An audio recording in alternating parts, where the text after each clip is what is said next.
Heureux l'homme qui ne marche pas selon le conseil des méchants. Heureux l'homme qui ne s'arrête pas sur la voie des pécheurs. Et qui ne s'assied pas en compagnie de mon cœur. Mais qui trouve son plaisir dans la loi de l'Éternel. Et qui la médite jour et nuit. Heureux l'homme qui ne marche pas selon les conseils des méchants, qui ne s'arrête pas sur la voie des pécheurs, et qui ne s'assied pas en compagnie de mon cœur, mais qui trouve son plaisir dans la loi de l'Éternel, et qui la médite jour et nuit. Il est comme un arbre planté près d'un courant d'eau, qui donne son fruit en sa saison. Amen. Qui donne son fruit en sa saison.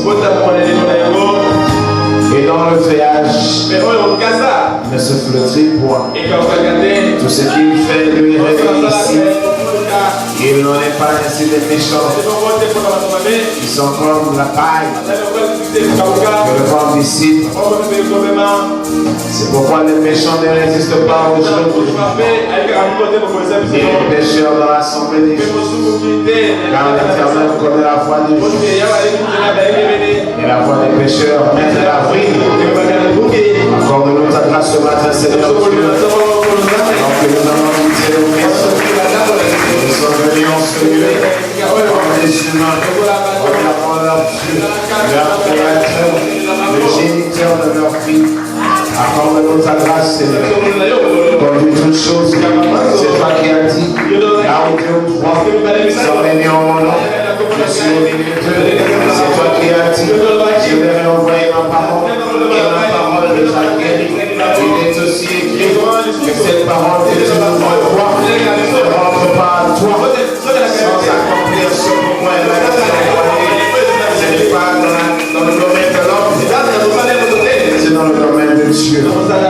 Et si accompagne de bien la fin, afin que nous sortirons d'ici, soit différent de maintenant. Amen. Soit différent de maintenant. À toi l'honneur et la gloire et la magnifique.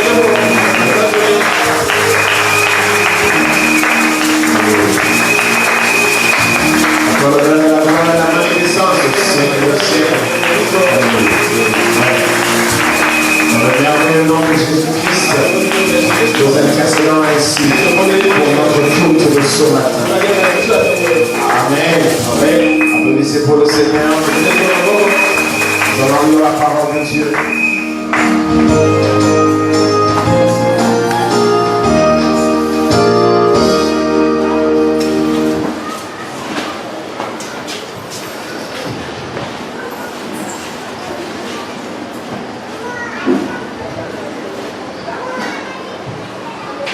Nous allons lire la parole de Dieu.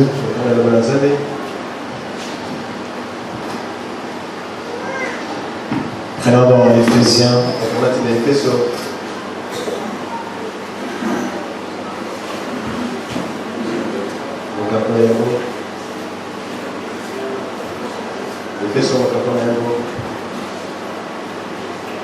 On pourra apprendre. Prenons à partir du 3e verset. Béni soit Dieu, le Père de notre Seigneur Jésus-Christ, qui nous a bénis de toutes sortes de bénédictions spirituelles dans les lieux célestes en Christ. En lui, Dieu nous a élus avant la fondation du monde pour que nous soyons saints et irrépréhensibles devant lui. Nous ayons prédestinés dans son amour à être ses enfants d'adoption par Jésus-Christ selon le bon plaisir de sa volonté, à la louange de la gloire de sa grâce qu'il nous a accordé en son bien-aimé. En lui nous avons la rédemption par son sang.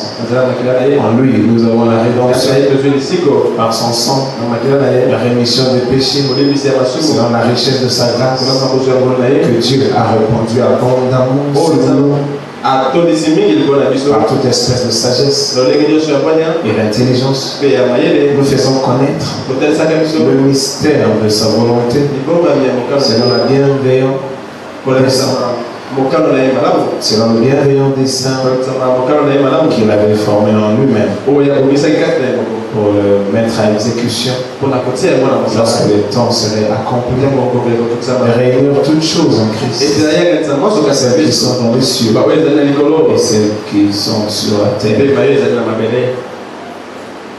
Amen. Que le Seigneur bénisse la lecture de sa parole. La louange de la gloire de sa grâce qu'il nous a accordé en son bien-aimé.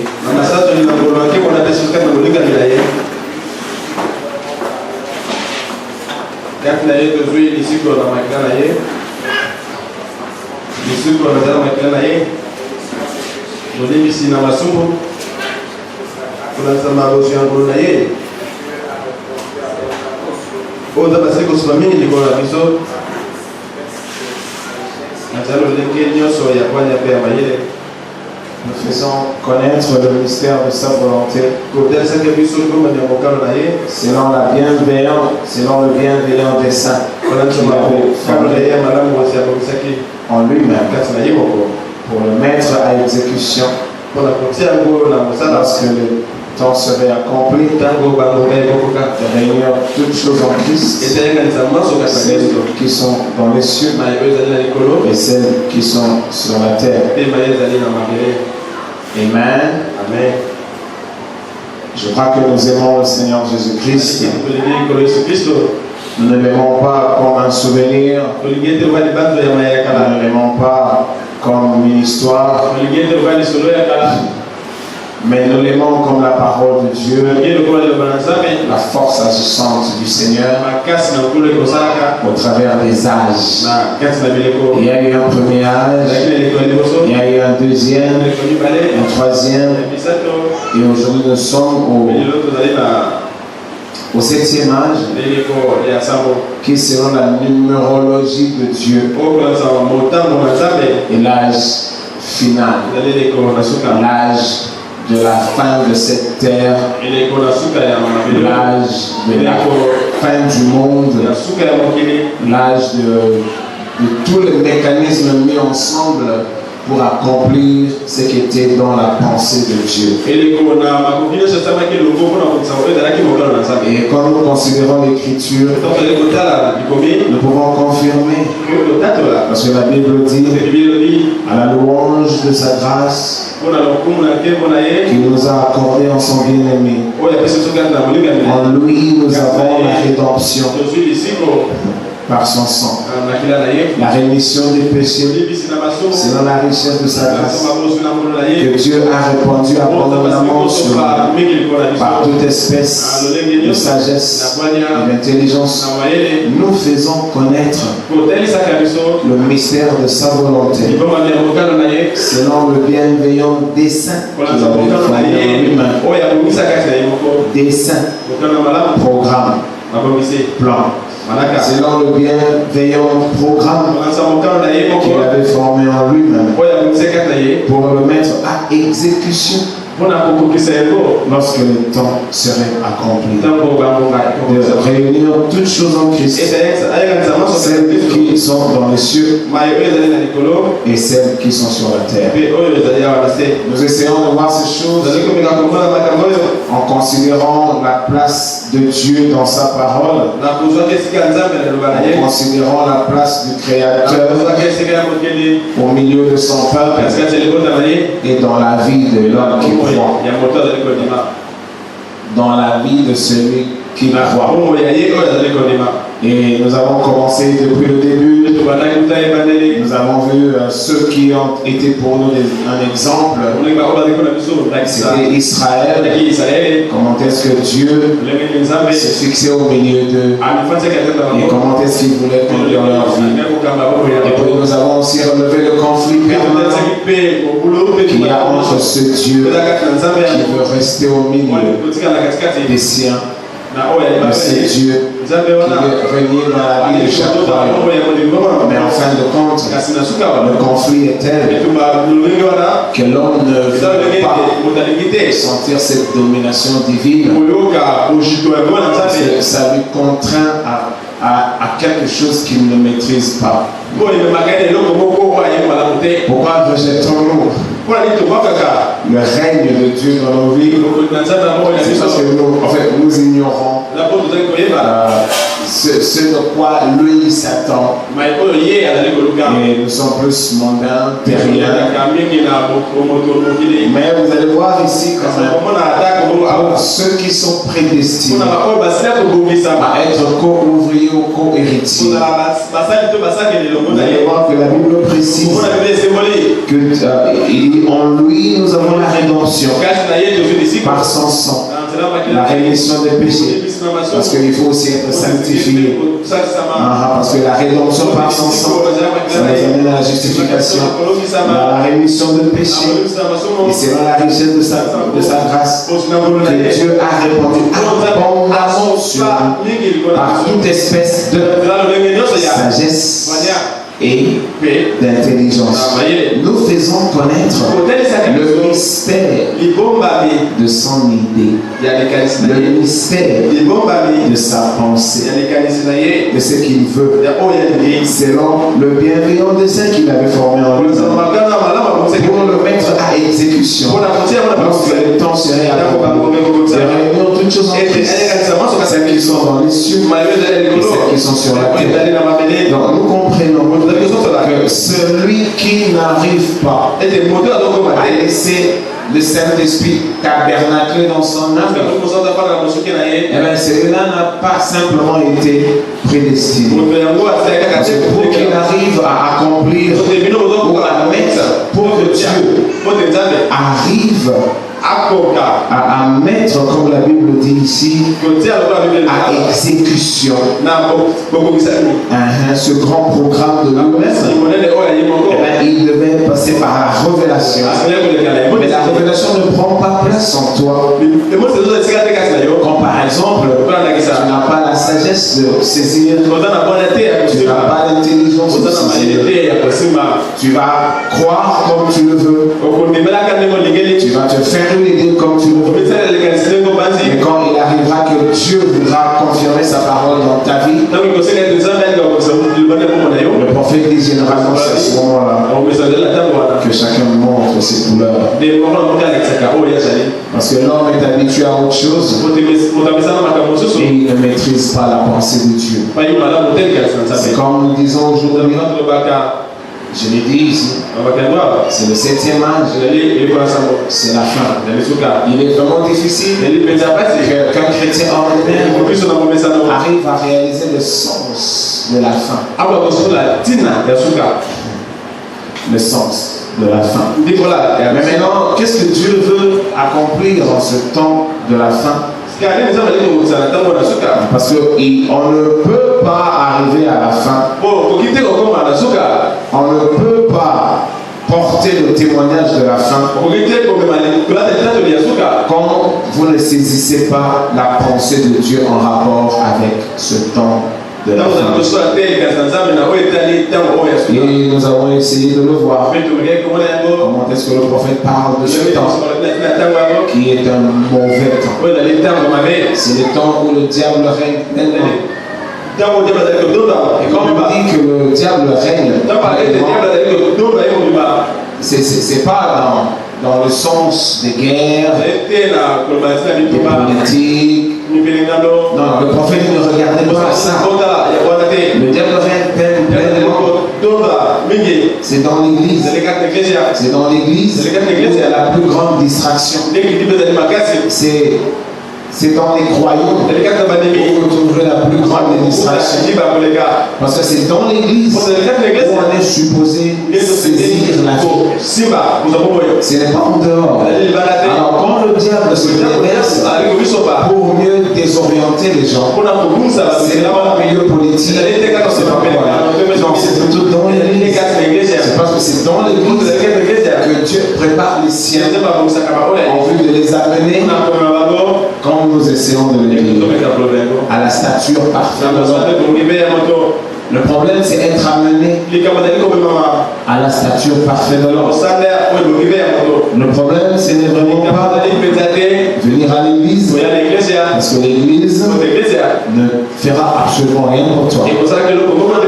Mais dans l'église, il y a un mystère. Et quand Dieu te fait grâce, tu saisis ce mystère.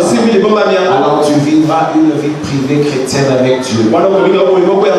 Et dans cette vie-là, il y a des choses qui vont arriver de manière à confirmer votre adoption. Oh, votre adoption doit être confirmée. Votre acceptation. C'est-à-dire le Père vous adopte et il confirme sa paternité sur vous. Et là, ce n'est pas dans l'église. Non. Là, c'est dans une dimension qui est dans l'église. Et cette dimension qui est dans l'église n'est perceptible ni par le pasteur, ni par le diacre, ni par qui que ce soit ici. C'est une dimension mystérieuse. Amen. Alors nous courons tous vers cette dimension pour devenir fils et filles de Dieu en Christ Jésus. Amen. Donc alors je ne sais pas si je pourrais m'en sortir, parce que chaque fois quand je médite sur ces choses, je trouve qu'il y a tellement à boire et à manger que je ne sais pas où mettre la tête. Mais quand je méditais ce matin, quand je méditais très tôt ce matin, j'ai repris la stature parfaite d'un homme. Alors je me disais, bon, je vais un peu essayer de voir. Dans la stature parfaite de l'homme, parce qu'il s'agit d'atteindre cette stature. La stature veut dire la mesure, la dimension, la forme, la qualité, ou la capacité, ou la manière. Il y a l'homme parfait. Or, cet homme parfait, ce n'est pas l'homme ordinaire. J'espère que vous n'avez pas oublié. Et je disais, oh Seigneur, aie pitié de moi. Je commençais à parler, que je continue simplement à parler. Parce que si je me mettrais à prêcher, je vais entrer dans des vitesses et les gens ne saisiront pas. Nous parlons de la stature parfaite. Nous parlons de la nouvelle. Nous parlons de comment faire marcher avec Dieu. Et nous avons stigmatisé les deux naissances. La naissance charnelle qui vient par le sang charnel. Mais il y a aussi la naissance spirituelle qui vient par le sang spirituel. Et nous avons essayé d'expliquer pourquoi la première naissance donne la mort. Parce qu'elle vient par le moyen de l'homme. En principe, l'homme n'a rien à donner. Parce que lui-même, il est le résultat d'une donation. Lui ne possède rien. Mais on lui a autorisé de donner la vie. Et nous avons compris que la vie que l'homme donne exprime la mort. C'est pourquoi nous mourrons tous. Nous tombons malades. Nous avons des difficultés. Et quand nous mourrons vraiment. Mais pendant la vie de la mort, si vous rencontrez la lumière, cette vie de la mort peut changer dans la vie éternelle. Parce que notre Père Adam, c'est lui qui était le premier ici. C'est lui en qui, en principe, nous tirons la vie. C'est lui qui doit être pour nous une référence, un modèle, sa manière de venir, mais pas la manière dont toi et moi. Lui était venu de la manière parfaite, de la manière de la parole parlée. Et ça, c'est le prophète qui nous explique ces choses. Comment est-ce que Adam est venu? Il n'est pas venu par la voie sexuelle. Non. Il est venu par la parole. Donc Dieu a préparé la parole. Il a libéré sa pensée. commencé et ça a manifesté un homme. Et ce n'était pas seulement l'homme seul. Tous les couples animaux qui avaient, ils n'étaient pas venus par la voie sexuelle. Parce qu'aujourd'hui nous avons oublié ça. Nous pensons que la manière de venir à la vie, c'est quand un couple se croise. Un couple animal se croise. Les manières de couple, c'est la mauvaise. Non, non. Parce qu'en fait, c'est le diable qui est venu en donner la pulsion. C'était à l'aider. Voilà pourquoi Dieu a laissé faire. Et l'homme devient procréateur. Mais quand il procrée, il libère les éléments que nous sommes. Les pires incertains. Les incertitudes. Dans un monde rempli de méchanceté, rempli de tensions, de soucis. Alors que Adam avant, il ne connaissait rien de tout ça. Parce qu'il venait de la création parfaite. Et nous avons découvert que Dieu nous a suivis dans la mort de cette vie en Christ. Et nous avons aussi découvert que Christ n'est pas venu comme nous. Alors que c'était un humain. Mais il ne fallait pas qu'il vienne comme nous. Donc s'il serait venu comme nous, il serait mort comme toi et moi. Et que serait-il dans son cœur jusqu'aujourd'hui? Comme Mohamed, le prophète de l'islam, comme Bouddha, le leader des Indiens de l'autre côté, comme tous ces grands leaders que vous connaissez, ils sont tous morts et leurs ossements desséchés aujourd'hui dans leur tombe. Quand vous allez dans le tombeau de Jésus-Christ, il est vide. Et dans ce moment, il est vide. C'est parce qu'il n'est pas venu comme toi et moi. Amen. Il fallait qu'il vienne comme ça afin que nous, en entrant par lui, nous héritions de la même vie que lui. C'est ça le retour à l'éternité. Le retour à la manière d'Adam. Christ n'est pas venu par le sexe, sinon il mourrait comme toi. Il pécherait même. C'est parce que la mort est liée avec le péché. La mort est liée avec le péché. Alors, nous avons vu avec vous comment nous naissons en nous. Nous avons vu dans Jean 1er à tous ceux qui croient ensemble, tous ceux qui croient en sa lumière, par un véritable Amen qui vient du cœur, non pas un Amen qui vient de l'esprit, parce qu'il y a beaucoup d'Amen qui viennent de l'esprit, mais dans le cœur il n'y a rien. Alors quand vous lui donnez un véritable Amen, sa vie, parce qu'il est venu donner sa vie afin que toi tu récupères sa vie et que par elle tu vis, non pas vivre. Dans ce monde ici, on mangeait les macaronis et les cornets de bœuf. Non pas en mettant des vestes, cravates, en roulant dans des belles voitures, en allant à Paris comme vous voulez, ou je ne sais où. Non, ce n'est pas cette forme de vie. On a des pauvres, des minables, et des misérables, et des ridicules. C'est l'humiliation même de l'humanité. Mais ton problème, c'est que tu n'acceptes pas la dimension de la révélation pour en connaître les véritables raisons. Tu veux manger les macaronis, tu vas tout perdre tes commandements dans le nom de Jésus. Et tu l'imites là. Un bon visage, qui a brillé et qui te fait monter dans l'avion, qui te fait rencontrer des grands. Je veux quelque chose. Je pense qu'il est venu mourir.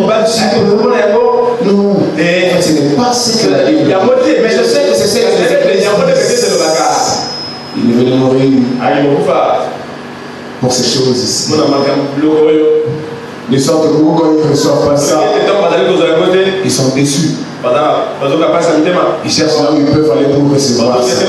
Non, Christ n'est pas venu pour ça. Vous ne comprenez pas.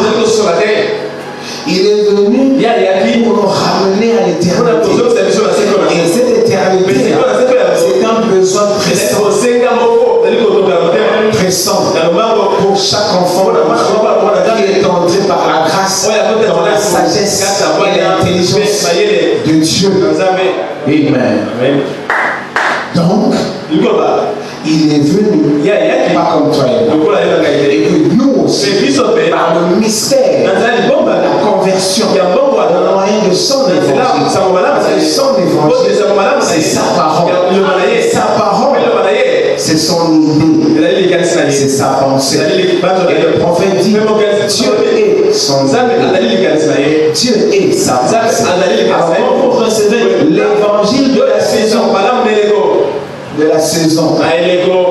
parce que lui il évolue saison après saison, et quand il traverse une saison, il sort de cette saison, ne restez pas, suivez, il va encore aller de saison en saison. Aujourd'hui c'est la saison de l'église. Amen. Donc vous devez savoir si vous croyez effectivement ou pas pour être sauvé. Parce que vous savez, quand lui vient, il ne vient pas te chercher. Quand lui vient, il vient chercher sa vie qui est en toi. Parce que toi tu es ravivé par rien de toi. Tu es ravivé par sa vie. Alors quand lui vient, il la reconnaîtra avec sa vie. Tu as accepté de recevoir. Nous ne sommes pas prêts à recevoir cette vie. Quand sa vie vient, ça nous amène sa justification. On n'est pas prêt. Quand la vie de Christ, ça nous amène sa sanctification. On ne parle même pas de ça. Ça nous amène la capture du Saint-Esprit. Amen. Quand sa vie vient, ça nous amène à l'adoption. On est accepté dans la communauté. Ah, non, pas cette communauté. La communauté céleste. Le corps mystique de Jésus-Christ. Voilà pourquoi nous aussi, finalement, comme nous naissons par la parole proclamée. Quand l'évangile est prêché, la Bible dit, il libère la vie, il libère la parole sémence. Il libère la sémence spirituelle, il libère la sémence Zoé, il libère la sémence Dieu, afin que quand il te rencontre toi dans ta matrice, comme église, ça te féconde. Alors quand ça te féconde, ça te ramène la vie de l'éternité. Christ, le Messie. Alors quand tu reçois cette vie-là, la Bible dit, combien même tu seras mort, tu es vivant. Amen. Parce que dès que tu viens dans le Seigneur, le sens spirituel, amen, être le dos et l'esprit, dans le Seigneur par naissance. Vous êtes comme Adam avant le péché. Vous êtes comme Dieu. Parce qu'il te donne son attribut. Il te donne une partie de lui-même. Et c'est cette partie qui te garantit ton éternité. Amen. C'est ça la naissance. Alors maintenant, pourquoi il te donne cette vie? S'il ne te la donne pas, tu ne seras jamais un véritable témoin. Tu n'arriveras jamais à lui donner la possibilité de s'exprimer au travers de ta vie. Parce que lui qui est grand, il ne saura jamais traiter avec toi si tu as la suivre de la Odyssée. La suivre de la Odyssée, c'est tout ce que vous regardez à la télévision. La suivre de la Odyssée, c'est tout ce que vous avez dans vos Facebook là. Dans Facebook.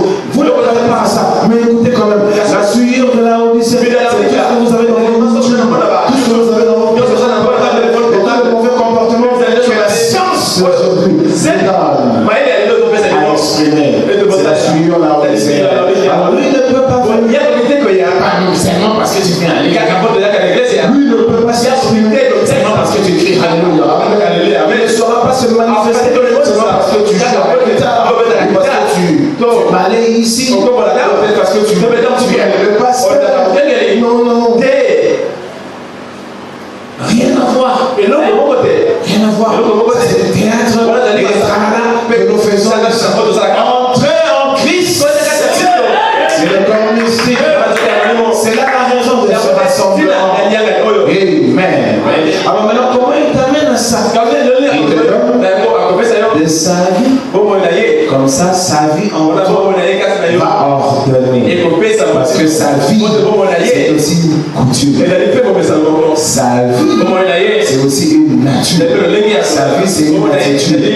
Et sa vie, venant du ciel, n'aura que des attitudes, des coutumes, des habitudes, des désirs célestes. Un point. C'est pourquoi la Bible dit vous serez dans le monde, mais vous ne serez pas emportés par tout ce qui est enjolivé ici. Tout est vraiment enjolivé. Le prophète dit c'est pas mal, mais que ça ne t'emporte pas. Comme ça emporterait ce qui est charnel. Tu es spirituel. Bon, ça ne t'empêche pas d'avoir de l'argent. Ça ne t'empêche pas de vivre dans un quartier chic. Mais tu vivras au milieu d'eux. Tu seras un drôle d'oiseau. Parce que la chose que tu as n'est pas extérieure. La chose que tu as est intérieure. Toi-même, tu ne sauras pas faire autrement.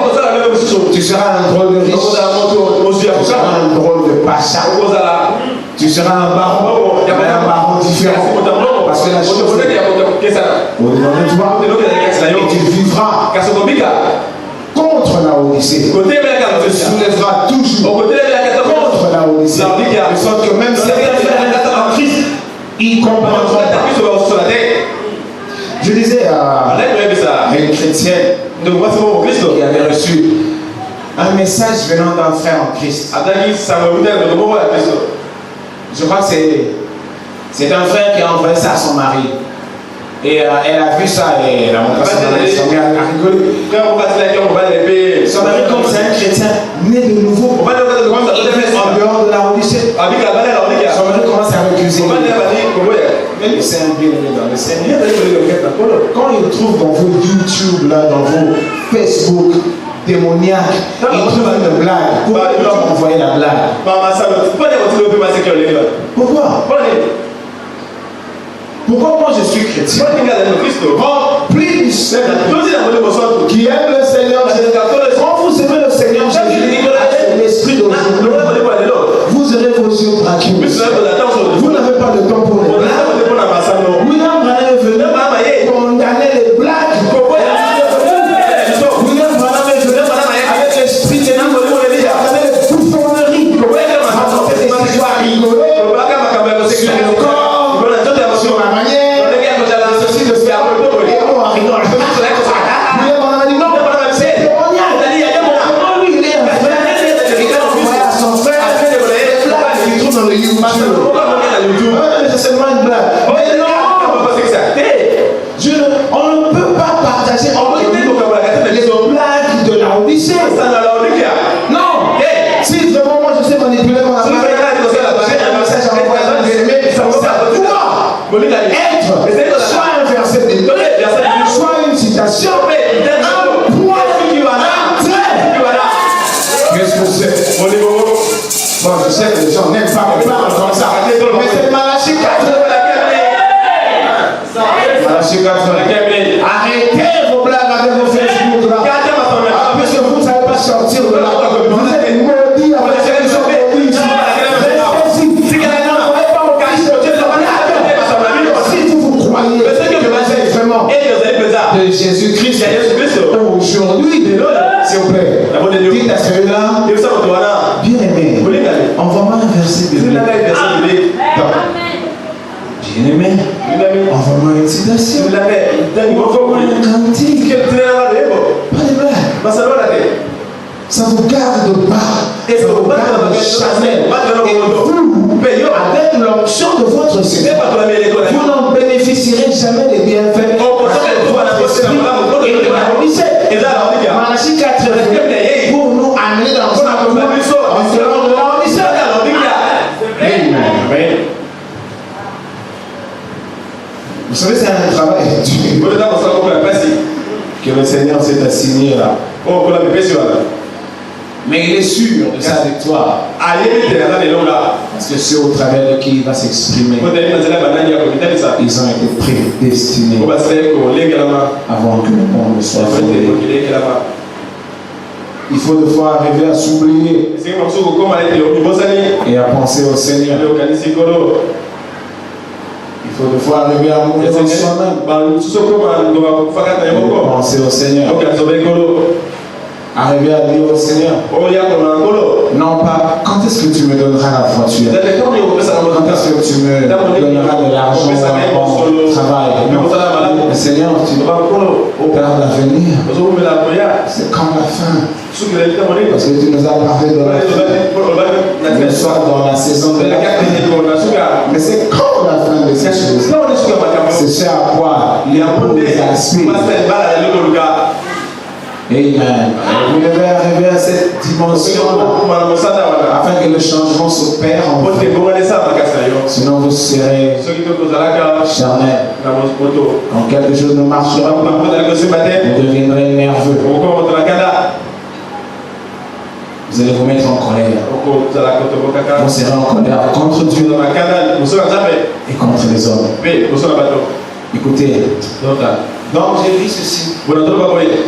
Il nous fait naître en lui. Afin que dans cette naissance-là, parce qu'en fait, quand nous naissons Christ. Parce que c'est sa sémence. C'est sa sémence qui a fécondé notre matrice. C'est sa sémence parole qui a fécondé nos âmes. Alors il vient, quand nous naissons Christ.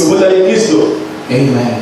Et quand nous croissons, le prophète dit, c'est sur chaque parole que nous ajoutons une autre parole sur parole.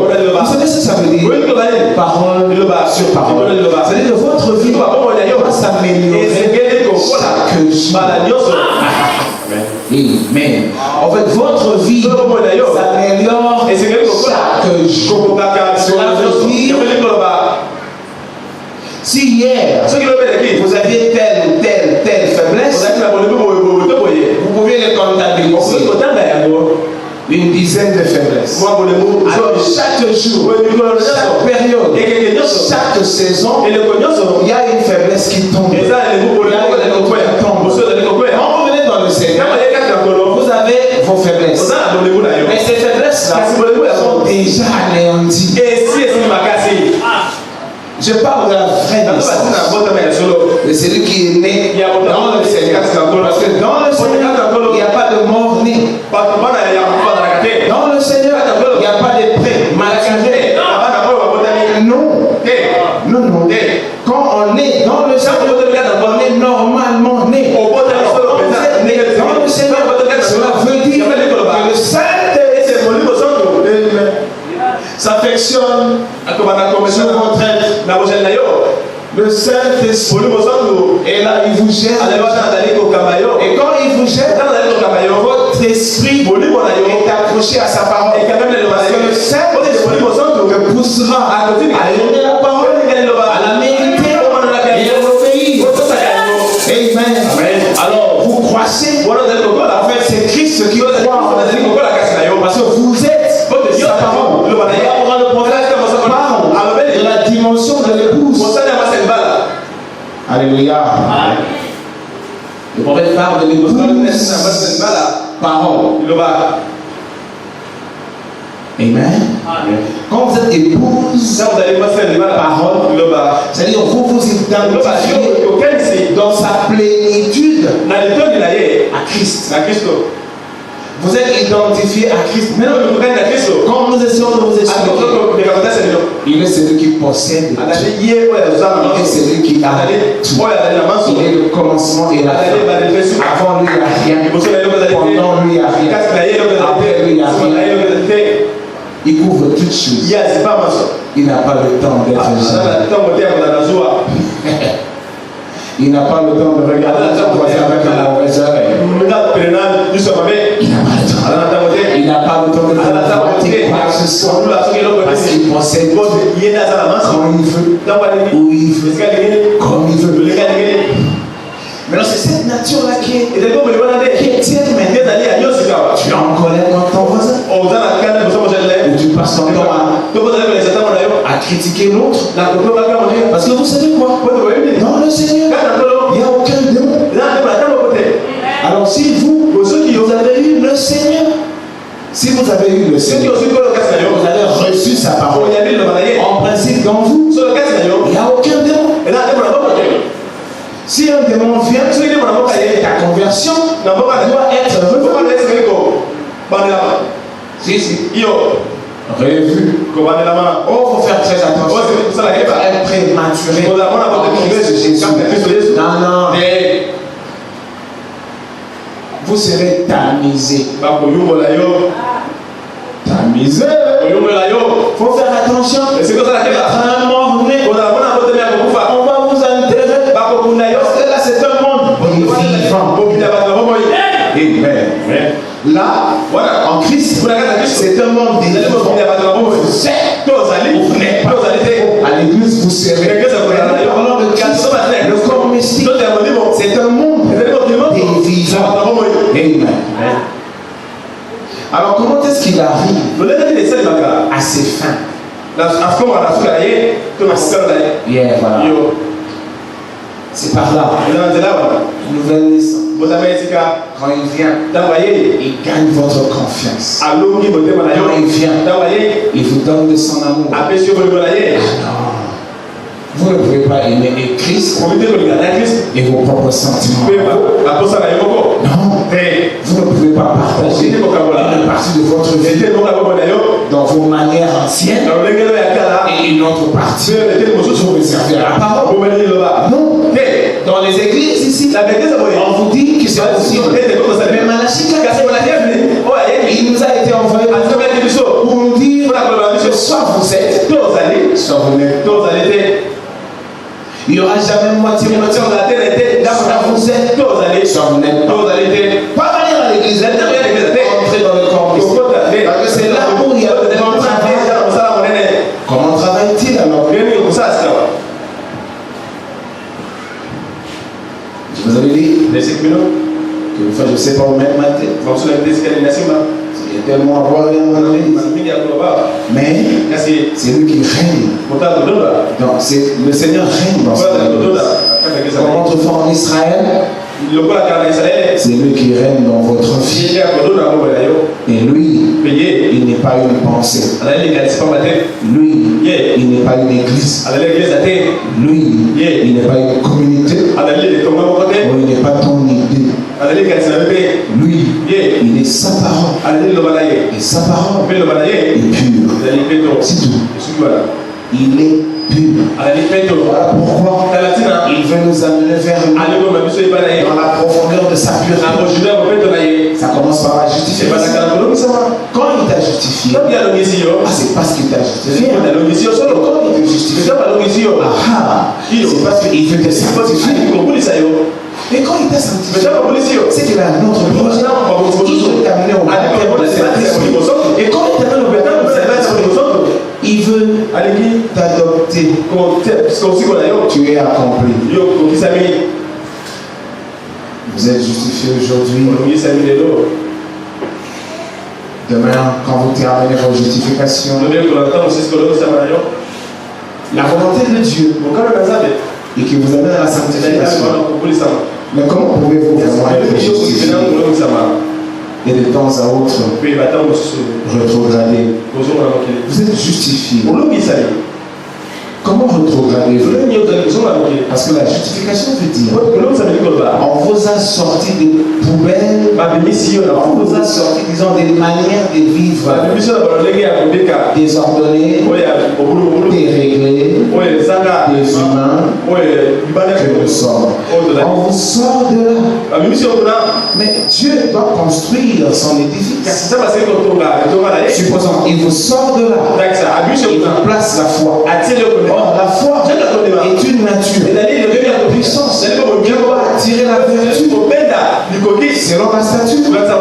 Et quand il place sur vous la vertu est une puissance qui doit attirer la connaissance. Et la connaissance est une puissance qui doit attirer la tempérance. Il n'y a pas de vide. Il n'y a pas de moment d'égarement. Non. Il n'y a pas de moment d'égarement.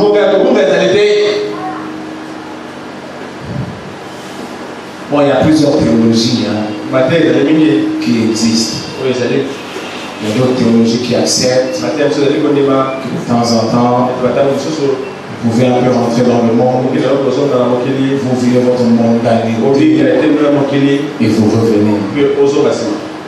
Et de temps à autre, vous rentrez encore là et vous revenez.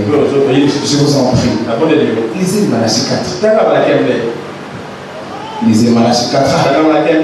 Il dit si vous avez commencé avec lui, vous irez de progrès en progrès. Il n'y a pas de vide, il n'y a pas de congé, de grandes vacances comme on dit, congé de détente. Congé de détente, frère. Tu commences à faire des choses que tu faisais auparavant, mais ta conversion t'a fait sortir de là. Tu auras des raisons à donner. Comme la Bible dit, vous vous tromperez dans vos propres raisonnements. Ne raisonnez pas. Comme moi je vous dis toujours, un enfant de Dieu, il peut tomber. Ça peut arriver qu'il tombe. Mais aussitôt qu'il tombe, il doit se relever. Parce que c'est un combattant. Mais un enfant de Dieu qui affectionne de tomber, ce n'est pas un enfant de Dieu. Non, ça serait un chrétien dans l'église. Examinez-vous, hein? Examinons-nous. Vous êtes enfant de Dieu. Vous appartenez au Père.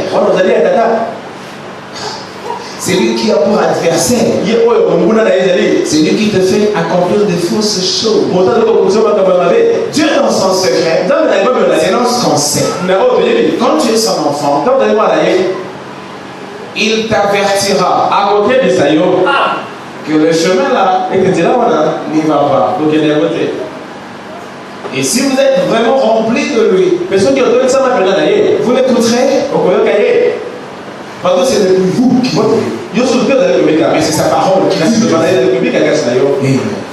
donc vous donnerez la priorité à lui. Non pas à vos désirs, à vos convoitises, à vos sentiments. Écoutez-moi 2 fois, 3 fois, écoutez-moi 4 fois, écoutez-moi autant de fois. Écoutez, ça peut arriver que vous attristez le Saint-Esprit. Mais tout dépend aussi de la manière dont vous revenez. C'est vrai. Le prophète va d'un, c'est-à-dire, il va d'un bout à un autre.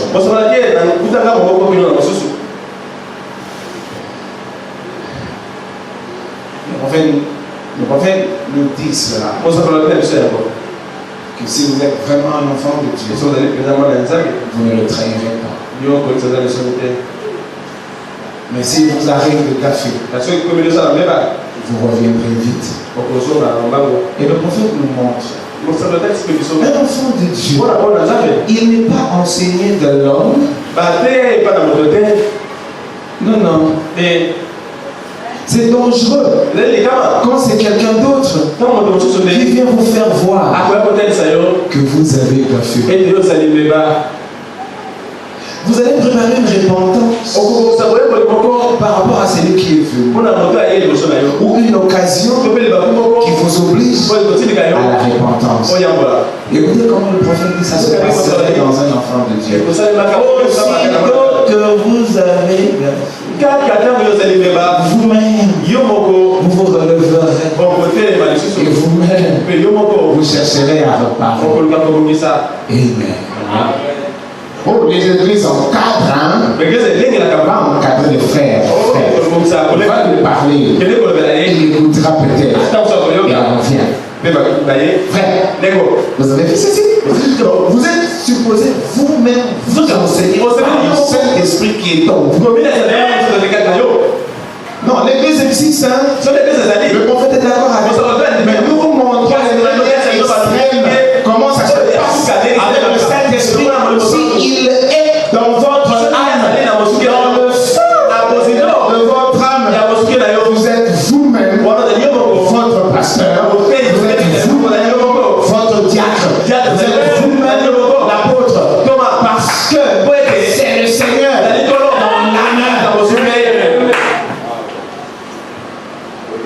C'est vrai que la foi vient de ce qu'on a. Mais qu'est-ce que vous n'entendez pas? Écoutez, la foi vient de ce qu'on entend. Mais qu'est-ce que vous n'entendez pas? Vous vous lèverez vous-même. Vous irez voir la personne que vous avez offensée. Dieu soit béni pour Manassé 4. Il est venu nous enseigner la repentance. Vous savez pourquoi les pasteurs disent il tombe à midi, il tombe à 13h, il tombe à 15h. Parce qu'ils ne croient pas que Dieu est vivant. Ce sont les adorateurs des paroles. Si vous croyez vraiment que vous serez repenti, reparez vos péchés devant ce Dieu-là, et vous le faites avec négligence, vous n'irez même pas. Elohim. Oh, il a multiples facettes. Il ne peut pas te rencontrer à l'automne. Il ne te rencontrera jamais là. Mais ils ont créé leur religion. Tu as offensé quelqu'un, tu as humilié un frère, tu as insulté une soeur, tu as dégradé la vie de quelqu'un, mais tu vas aller devant l'invisible. Pardonne-moi, Seigneur. En fait, pour commencer, vous ne croyez même pas. Vous ne serez même pas prier. Qu'est-ce que c'est? Vous n'oserez même pas. Il ne te recevra pas dans ton hypocrisie. Alors Manassé 4. Et moi j'ai béni le Seigneur pour Manassé 4. Sinon, la Odyssée nous en a déclaré tous. Ils ne croient pas dans le message. Il n'y a pas de problème. Ils ne croient pas. Et moi j'ai vu. Et je me sens vraiment aussi la vérité. Parce que je connais les profondeurs. Je sais qu'il y a ici, il y a les profondeurs de ce qu'il y a dans le monde. Je comprends que je suis sauvé. Je comprends que je suis sauvé. Parce que j'ai saisi les choses. Le reste des religieux ne peuvent saisir. Amen.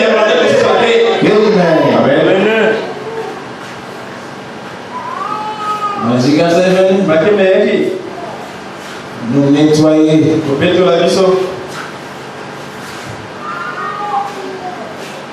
Il n'a pas pris un gant en fibre. En fibre. Mais il a pris un gant en fer. Parce que nous avons été salis pendant 2000 ans. Tellement de couches de saleté sur nous. Depuis l'âge de Fès, il y a des couches de toute forme de souillure et des mauvaises interprétations religieuses. Alors c'est avec un gant de fer. Voilà pourquoi Malachi 4 ne pouvait pas être accepté. Parce que ça fait très mal. Le corps sale avec un gant de fer. Amen. Il nous dit, vous avez offensé un frère, vous irez voir le frère. C'est maintenant la vraie repentance. Être capable de s'humilier. Parce que j'ai critiqué X, j'ai insulté Y. Ça vous donnera même une discipline. De considérer vos voix. Je ne veux pas avoir des problèmes.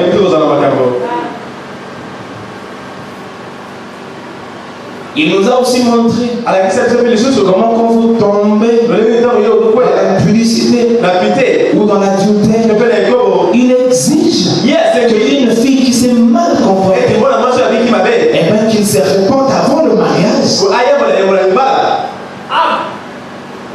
Alors vous allez accumuler combien de dossiers de repentance?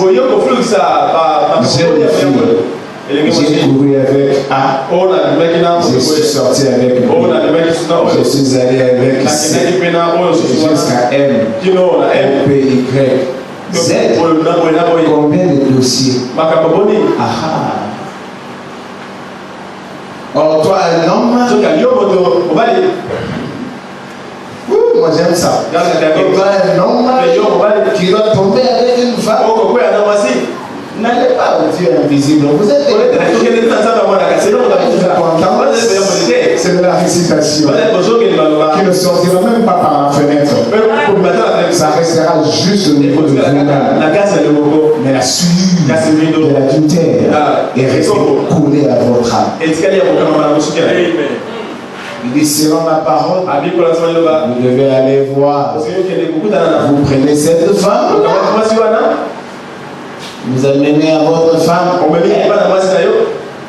qui est prête. Parce que maintenant, cette femme-là sera obligée de se répandre. Elle amènera son mari. Laissez, non? Amen. Moi, j'aime Manachika. Il nous a donné la discipline. Que les églises ne peuvent en aucun cas croire. Vous savez pourquoi? Parce qu'ils aiment la chair. Ils ne sont pas morts en Christ. Parce que naître en Christ, c'est recevoir sa parole. Sa parole, la saison. Parce que maintenant, toutes les églises ici, ils croient en une parole à passer. Les protestants d'aujourd'hui, ils devaient naître à l'époque de Luther. Oh mon Dieu. Les méthodistes, les presbytériens, les baptistes d'aujourd'hui, ils devaient naître à l'époque de John Wesley. La Bible dit, aujourd'hui, vous avez entendu sa voix. Parce que Dieu a une parole pour chaque saison. Voilà pourquoi ils ne sont pas transformés. Voilà pourquoi ils disent, vivez. Je connais le cœur. On n'est pas le cœur. Allez, cherche les âmes. Les âmes. Et les gars qui pêchent. C'est le gars qui mourra. Alléluia. Parce que Dieu veut s'exprimer. Mais comment il va s'exprimer? Vous avez un problème de conscience. Le problème est ici.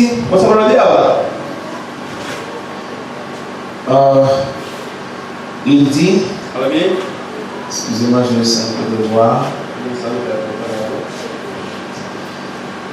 Il dit ici dans la stature d'un homme parfait, sur la page 12e, il n'y a pas de paragraphe. Maintenant, ces gens sont... Pierre dit ici, de quelle manière nous devons être participants de sa nature, de sa nature divine. Or, chacun de nous ici, nous essayons de grandir dans la stature de Dieu, dans la mesure de Dieu, dans la nature de Dieu. Après que nous aurons terminé, il parle des choses, il dit ceci, dimanche soir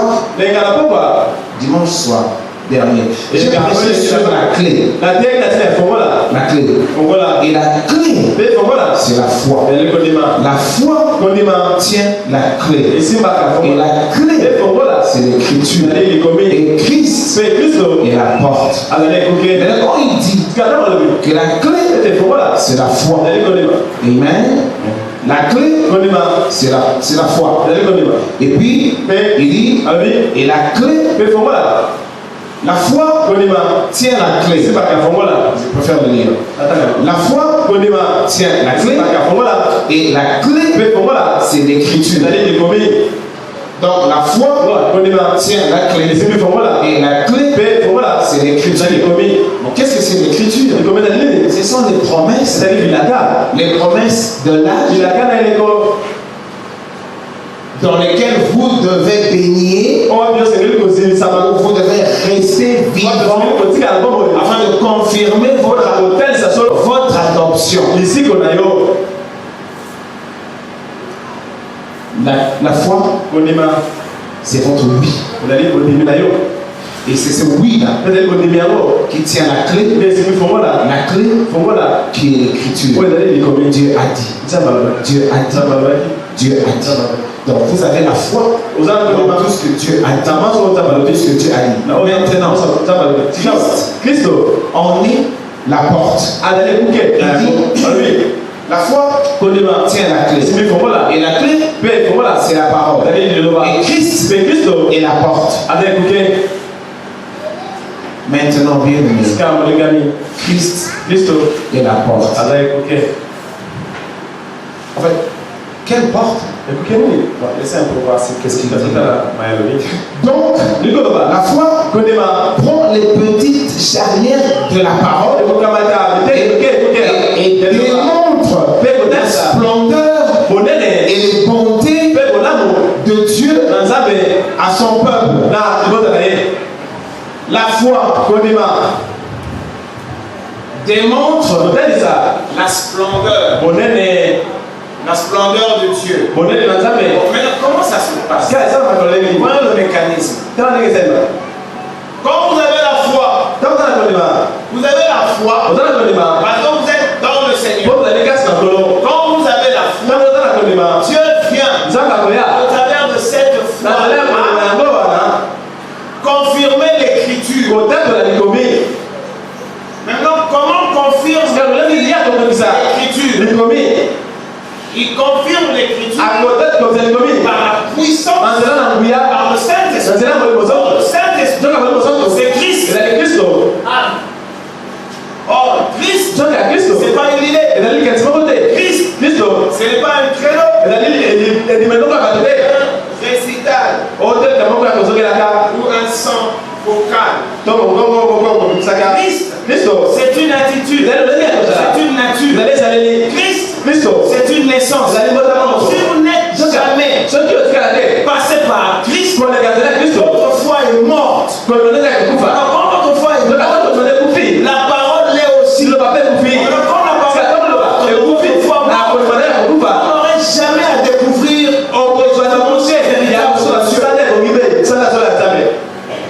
en fait, c'est lui qui a la foi. La foi de l'âge. La foi dans la parole. C'est lui qui a la foi. Il pourra alors activer l'écriture. Parce que Christ est d'accord avec lui. Il ne pouvait pas mener une vie suivie. Il ne pouvait pas être dans l'hypocrisie.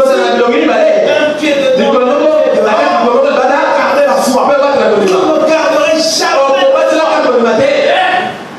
Vous serez un aventurier. Vous serez une aventurière. Et la prophète explique c'est qu'un aventurier. C'est lui qui n'a pas le droit d'être quelque part. Il se met là. C'est un aventurier. Vous ne produirez pas. Parce que votre foi est morte. C'est à cause de votre conscience. Témoigne de votre indignité. Maintenant, quand vous êtes vraiment incapable de vous concentrer dans Christ, la porte, avec une promesse pour vous, pour l'activer, vous ne découvrirez jamais les réalités de Dieu. Vous ne saurez jamais qu'il est vivant. Vous n'aurez jamais un témoignage personnel avec lui. Amen. Et là, votre croissance est remise en cause. Or, si vous ne croissez pas, quand vous êtes un nain, vous êtes un nain. Vous imaginez vraiment dans les lieux célestes en Christ des nains. Si vous ne croissez pas, vous êtes un nain. Vous imaginez vraiment en Christ des nains.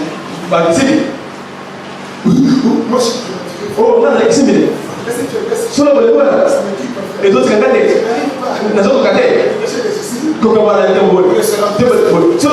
ça me tire tout. Vous imaginez le prématuré En Christ. Non, à l'église. L'église, vous en avez. En Christ. Qu'est-ce que le Christ? Vous n'avez jamais quitté votre hypocrisie. Vous n'avez jamais combattu votre colère. Vous n'avez jamais diminué votre orgueil. Tel que vous étiez, tel que vous êtes. Un mort-né. Vous imaginez être mort-né dans le fleuve de la vie. Nous devons nous poser des questions. Le prophète dit comment accéder à la nature divine. C'est un mystère. Dieu devient c'est Christ. Il rentre dans la place de cette dimension. Le mystère du croyant. Et qu'il est une Christ en miniature. Alors quand il reçoit la parole s'émence de son âge, commence à croître. La jalousie de l'amour. La jalousie que suscite l'amour. Vous pensez vraiment que Christ va tricoter avec un démon d'impudicité et revient après. Oui, va un peu pavaner dans un orgueil de maturité. Et puis après, ça vient, je t'attends. Il attendra. À cause de là. Non. C'est lui le vrai amoureux. Alors le prophète dit, remarque quand un homme aime. Il a aimé. Il est là, sa femme. Quand Jacques a vu il y a 10 ans, il est passé, tu l'avais pas un peu. C'est un homme, ça. Alors vous imaginez Christ, des moments de détente. Comment est-ce qu'il vous a pas arrêté? Comment est-ce qu'il vous arrête pas? Par un songe. Vraiment. Ne faites pas de voir au dit. Comment est-ce que le frère n'est pas venu frère? Tu as dit que tu es en train de glisser. Vous avez pensé le péché. Et vous accomplissez votre pensée. Libre. Et demain à l'église. Vous chantez.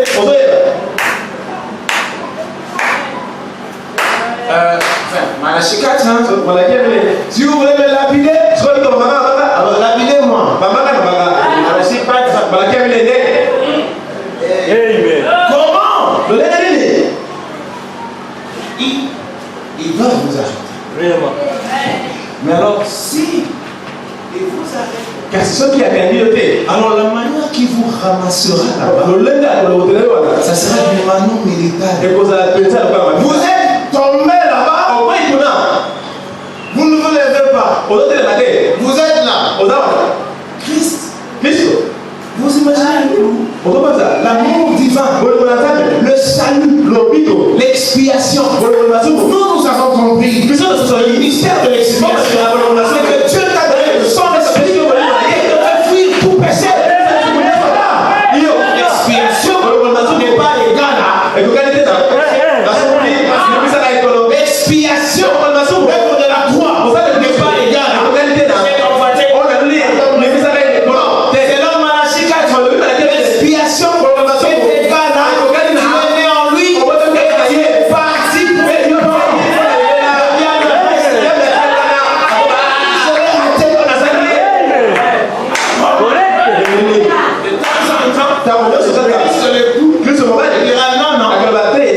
Paulin là, il y a 15 ans. Je l'ai dépassé. Tu veux voir Paulin? Il t'a épousé. Celui qui n'a pas la foi, il ne saura pas activer la promesse. Parce que la clé, c'est l'écriture. L'écriture, c'est la promesse. Et la promesse, en mon nom, ils feront ceci. En mon nom, ils feront cela. Tu ne le feras pas parce que tu n'as pas la foi. Tu es un païen chrétien. Ou tu es un chrétien païen. Ou tu es païen chrétien.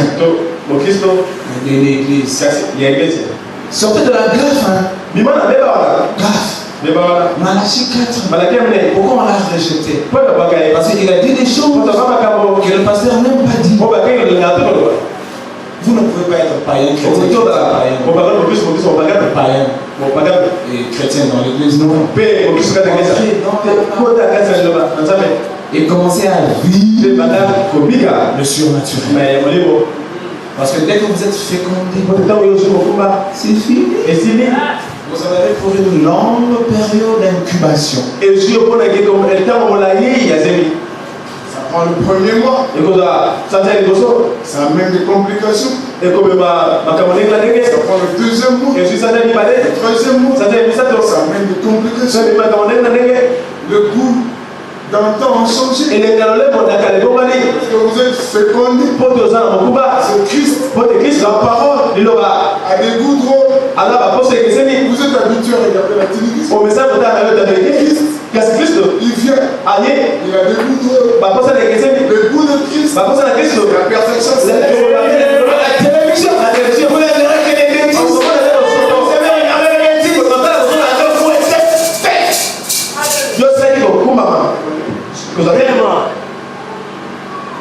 Et quand c'est parti, ce sera jusqu'à la naissance. Il n'y a jamais eu d'arrêt de profession de grossesse. On a fait fausse couche. On a avorté. Mais sinon, quand il croit là, jusqu'à la naissance. Oh, maintenant la naissance de Christ. Ce n'est pas comme Marie a donné vie à un être à part. De Christ en toi. C'est selon qu'il était la nature.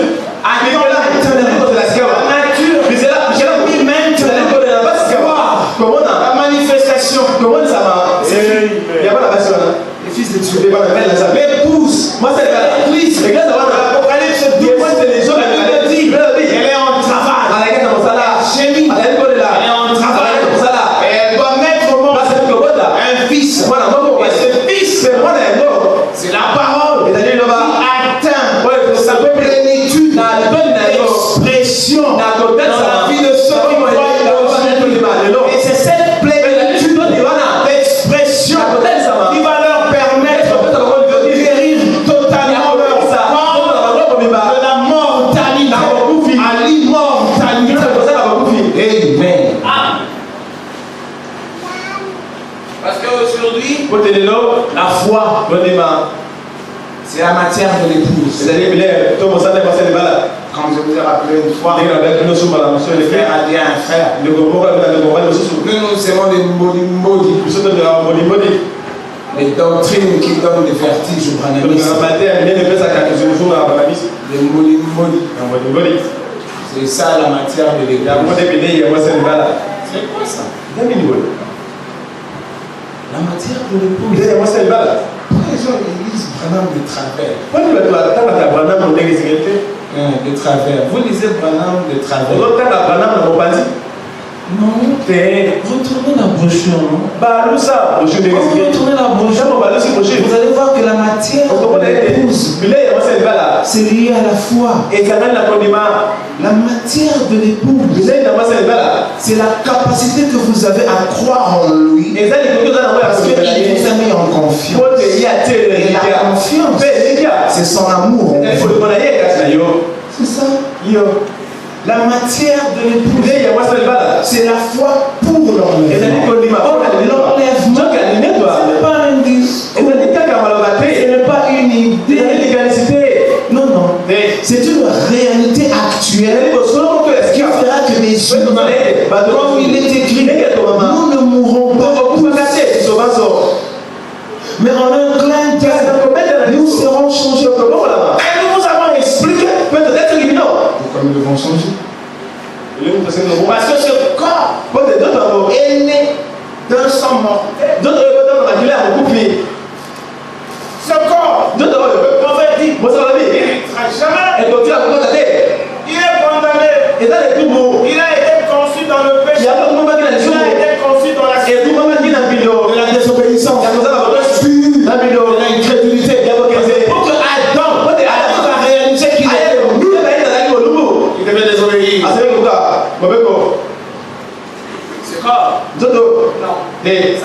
Voilà pourquoi ceux qui sont morts en Christ, le prophète dit, ils sont morts dans sa parole.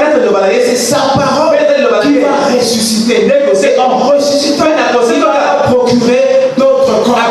Et ça ne sera pas des corps nés selon papa et maman. Ça sera des corps accomplissant la rédemption. Confirmant la rédemption de leurs âmes. La rédemption, c'est partiel. Quand il ne sauve que l'âme, il vient d'abord sauver l'âme. Vous restez encore mort. Vous tombez encore malade. Vous tombez un peu ici. Vous êtes tenté. Approchez à droite. Dieu te nourrit l'âme. Rempli de sa vie. Tu atteins la stature. Cette capacité finale va finalement provoquer l'incorruption. Supporter la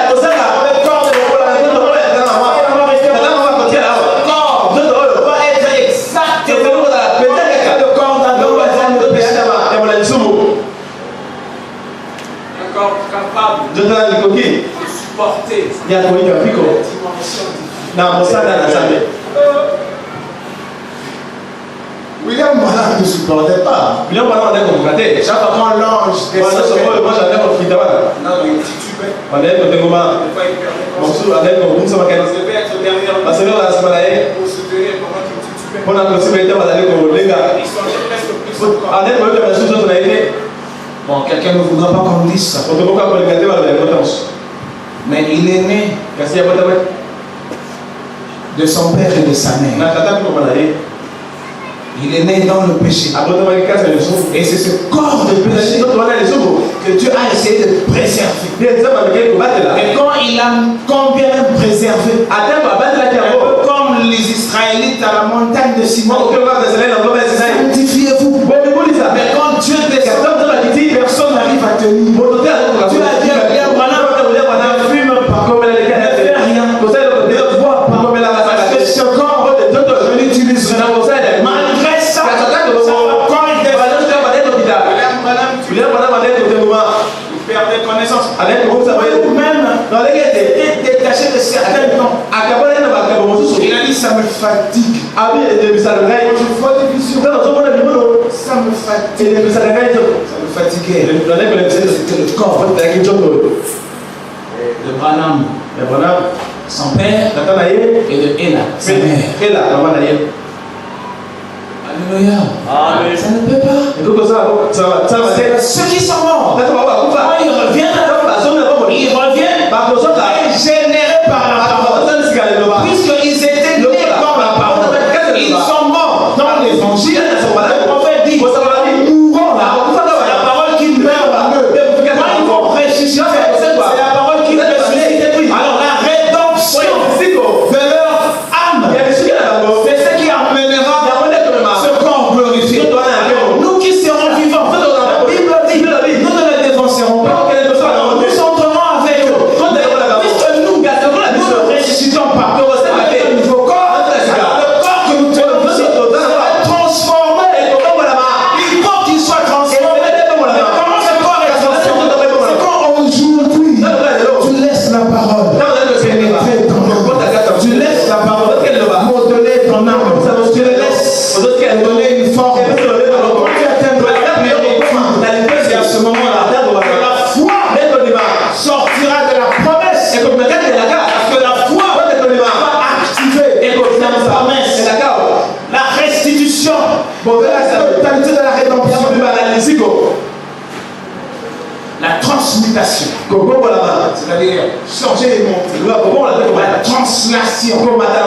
Changer et monter. Ça viendra au moyen de la foi. Et cette foi-là, vous qui croyez, vous avez été mis dans des attitudes convenables où Dieu vient, il accepte votre foi. Il glorifie la foi.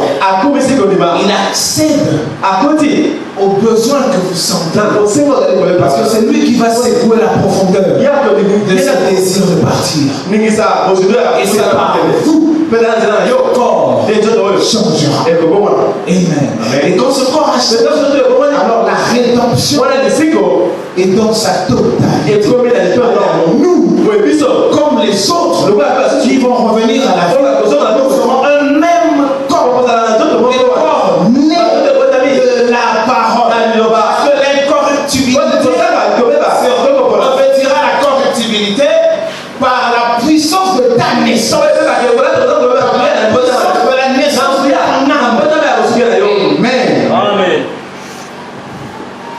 C'est à ça qui veut nous amener. Pour nous amener, il nous enseigne les moyens, il nous montre les voies. Comment arriver à partager sa nature. Amen. Je n'ai pas su lire ça. Je n'ai pas su lire ça. Je vais prendre un petit bout. Donc tout à l'heure j'ai dit, et je vais arrêter. Il dit que la foi, et la clé, c'est l'écriture. Dans la promesse de l'heure, la promesse de l'âge. La promesse de la saison maintenant. Il dit ceci. Et Christ, il apporte. Donc, la foi prend les petites charnières de l'écriture. La foi prend les petits éléments de la parole et révèle la splendeur et les bontés de Dieu à son peuple. Donc c'est grâce à la foi que vous saurez vraiment que Dieu est puissant. C'est grâce à la foi que vous saurez que Dieu est vivant. Et c'est grâce à la confirmation de votre foi que vous saurez que Dieu vous aime. C'est parce que c'est à vos paroles qu'il donnera des réponses. Et tu n'auras même pas peur de l'aborder. À cause de son amour. Parce que dans l'amour, il y a des principes. Dans l'amour, il y a des principes. Le prophète dit aussi que la foi est liée à l'amour. Dans l'amour, se soumet. L'amour obéit. L'amour ne trahit pas. Amen. Alors, quand vous avez tous ces éléments réunis, c'est celui-là qui ose parler. Parce que sa connexion avec le ciel n'est pas bouchée par certains mauvais actes ou œuvres de ténèbres qui souvent nous enveloppent si facilement. Une fois quand nous regardons l'église, on se demande si l'église comprend ces choses.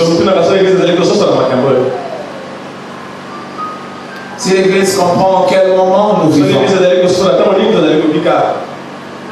Si l'église réalise comment sérieux est la parole de Dieu. Le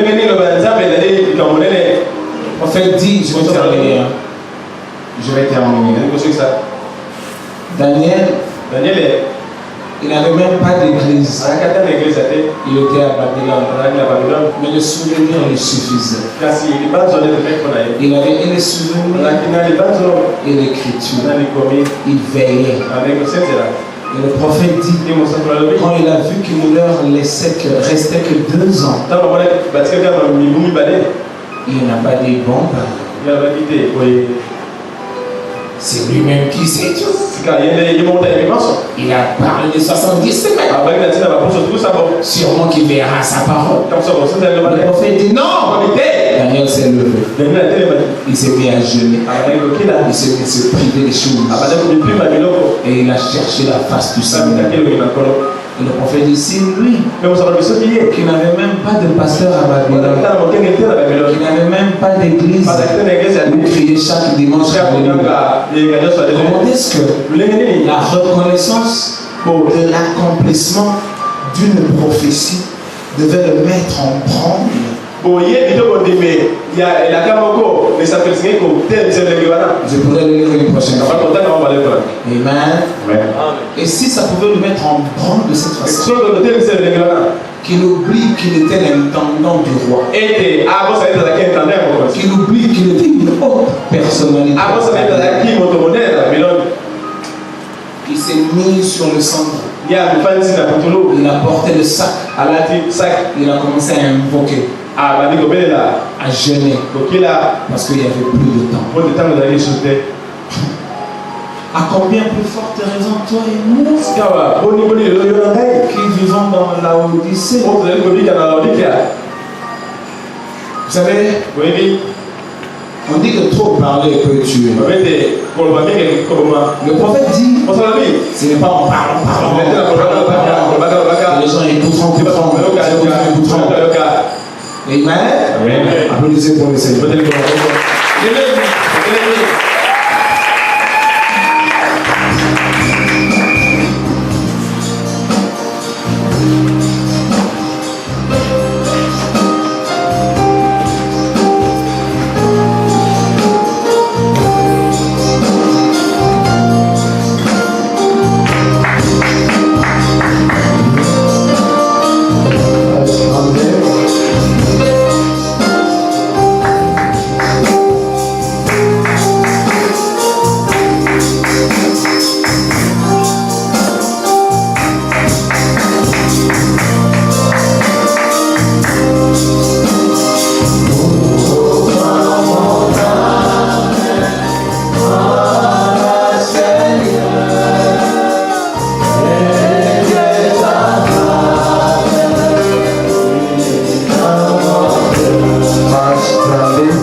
Solo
pas sur la voie des pécheurs.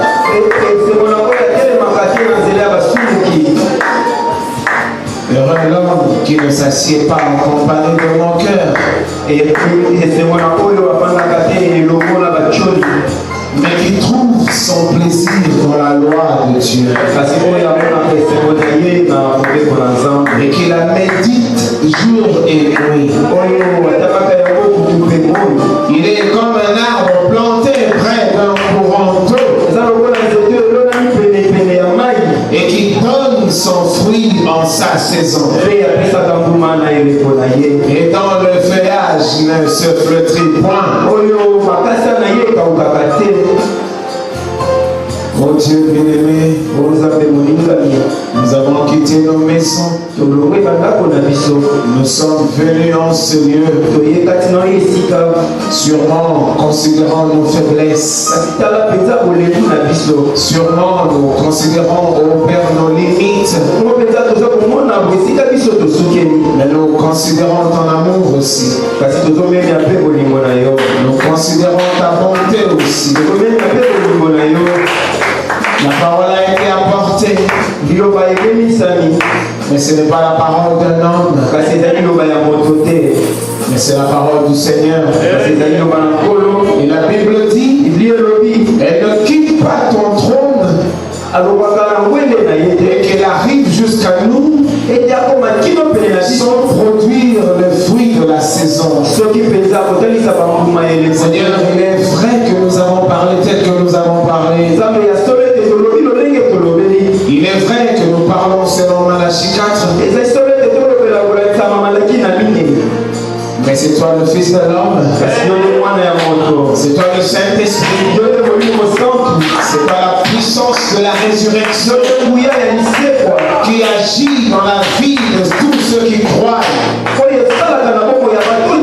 Nous n'avons aucune force. Nous ne savons rien faire. Quand le péché nous assaille, nous ne savons rien faire. Mais seule ta grâce nous sauve de là. Amen. Toi tu as aimé même le voleur à la croix, alors qu'il avait accompli sa vie dans le mal. Sa vie était scellée pour la perdition. Il était condamné à mort. Oh Dieu, comme nous ce matin, considérant nos faiblesses, c'est une façon de laisser aller, de ne pas être sérieux dans ta parole. Nous sommes condamnés à mort. Oh, nous voulons voir ton amour surpasser toutes choses. Accorde cela pour ma soeur. Accorde cela pour mon frère. Parce qu'il y a-t-il un péché qui soit plus fort que le sang de Jésus? Y a-t-il un mal qui soit si fort pour affaiblir le sang de Jésus? Mais toi tu as dit aujourd'hui, si quelque chose est entré dans ton cœur, ne résiste pas. Livre-toi au Seigneur Jésus-Christ. Nous ne voulons pas voir hier, mais nous considérons ton amour. Et si nous croyons au Père bien-aimé, que toi tu nous prends par la main et tu nous amènes sur la voie, l'unique voie du salut. Le Seigneur Jésus-Christ, la parole d'honneur. Amen. Oh, merci Seigneur.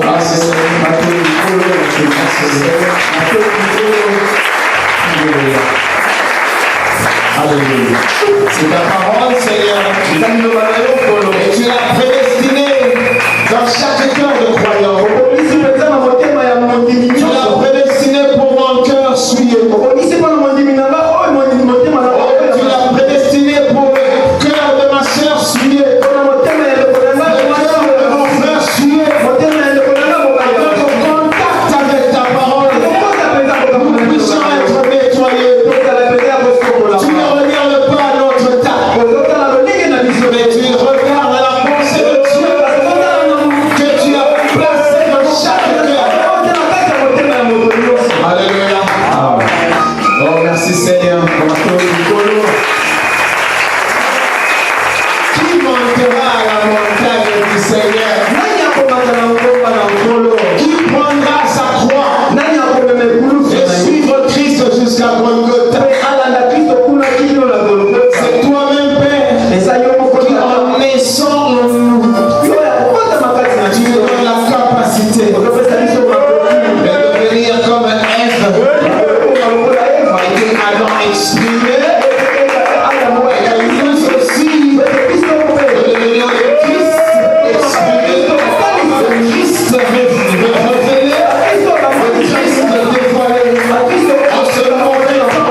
Toi-même, tu sais. Reste avec nous, Seigneur. Garde nos prisonniers de ta parole. Ce n'est pas la forme de la peau. Ce n'est pas les manières des yeux. Ou comment les cheveux sont noirs. Non. C'est l'amour de Dieu dans le cœur du croyant.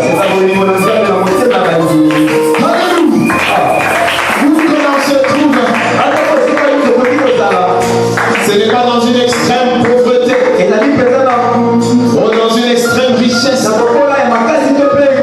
C'est le cœur de croyant. Oh, alléluia. À toi l'honneur et la gloire et la bénédiction.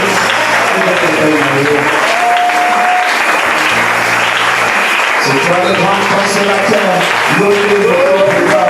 Seigneur, c'est toi le grand consolateur. Que ta parole puisse consoler le cœur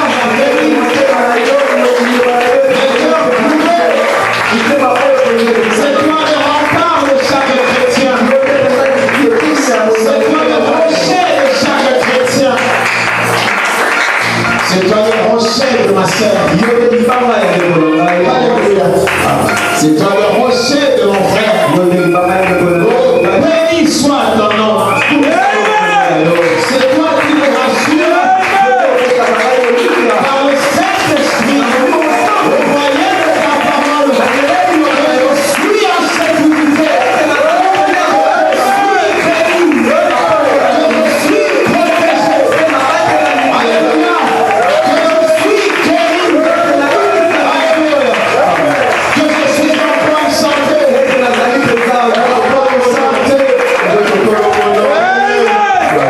Oh, la maladie peut toujours déclencher. Mais le nom de Jésus-Christ l'arrête de net.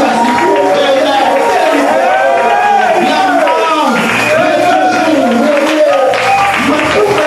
Mais le nom de Jésus-Christ est puissant. Il est tout suffisant. Il nous rassure.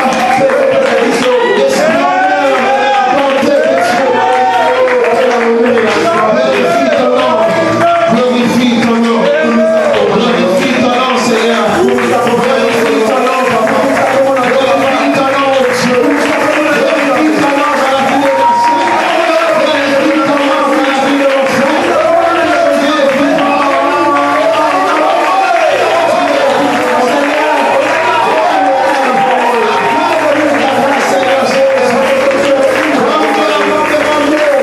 La manière d'entrer soit différente. La manière de sortir. Seul l'homme ne sait pas faire. C'est impossible à l'homme. Toi le Dieu de maladie. Toi le Dieu qui s'est trompé. Toi le Dieu apocalypse. Toi le Dieu maladie. Toi le Dieu précipite. Toi le Dieu, alléluia. Alléluia. À toi l'honneur et la gloire et la magnificence au siècle des siècles. Merveilleux nom de Jésus-Christ. Amen. Applaudissez pour le Seigneur.